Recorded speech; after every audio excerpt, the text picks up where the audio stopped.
장무 권한대행님. 네. 현재 변호사 조력 받고 계시죠? 지금 이 순간이 아니라 시간이 가니까 빨리 답변하세요. 네. 그 무슨 말씀인지 제가 이해를 잘 못했습니다. 아니 변호사의 조력을 받고 계시죠? 아니 헌법재판 그러니까 헌재에 내는 거는 기재부에 저희가 그 고문 변호사가 예, 아니요. 대답해 주시기 바랍니다. 자, 대통령 지시 문건에 대해서 묻겠습니다. 변호사가 무조건 그 내용을 봐도 보지 않았다라고 진술하라고 조력했습니까? 아닙니다. 전 사실대로 말씀을 드렸습니다. 네. 그날 윤석열이 상무가라고 부르면서 이거 참고해 이렇게 말했습니까? 기획재정부 장관이라고 부르셨고요. 이름을 불렀다고 아니요, 하셨습니다. 제 기재부 장관이라고 불렀고요. 네. 제가 사실대로 말씀을 드리는 겁니다. 네, 대정부 네. 질문에서 12월 13일자 대통령이 제 이름을 부르시더니 참고하라고 하니까 옆에 누군가가 자료를 건네줬다 이렇게 말했습니다. 네, 그리고 그렇습니다. 그 말이 틀렸습니까? 아니요, 기재부 네. 장관 부르셨고요. 그래서 그 자리에서 그 옆에서 누군가가 저한테 그 참고 자료라고 전달했습니다. 그런데 그 당시에 대통령의 지시라 생각하고 그 자료를 받았고 내용은 보지 않았다 이렇게 말했죠. 지시라고 생각은 안 했습니다. 참고 자료라고 생각을 했습니다. 그러면 우선 그것 봐야 되는 거 아닙니까? 대통령이 건넨 건데.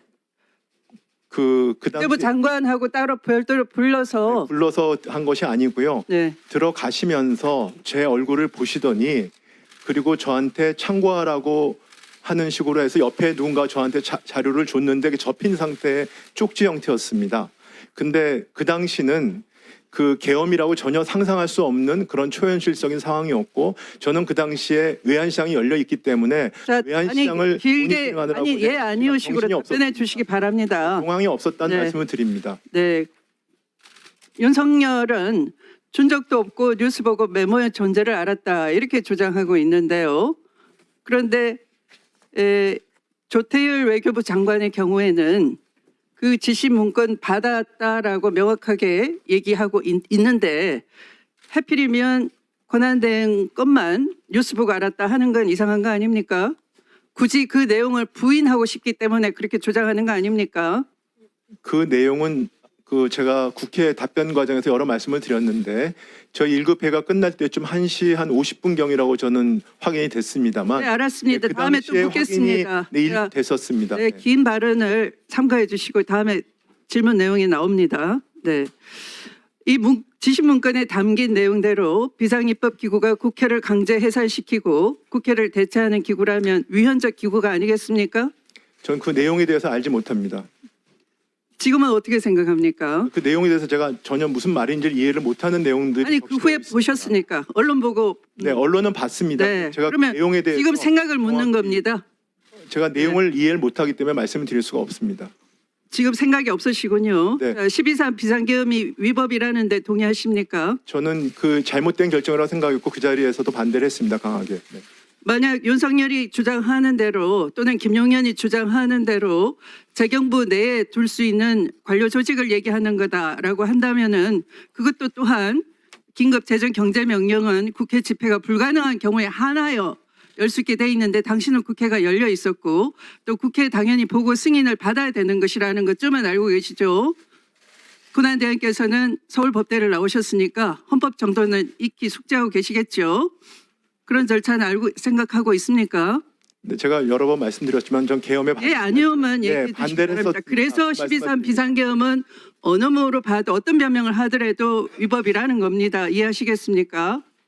자, 대통령이 헌법을 위반하면 탄핵 사유가 된다고 보십니까? 뭐 탄핵 관련된 부분들은 국회에서 그 헌법과 법률에 따라서 결정했다고 저는 믿고 있습니다. 네. 제3자의 판단에 맡길 게 아니라 지금 권한대행이니까 묻습니다. 권한대행의 지휘에서도 헌법을 수호할 의무가 대통령과 동등하게 부과되겠죠? 네, 그렇습니다. 네. 자, 권한대행이 헌법을 위반할 경우 탄핵 대상이 될 수 있다고 생각하십니까?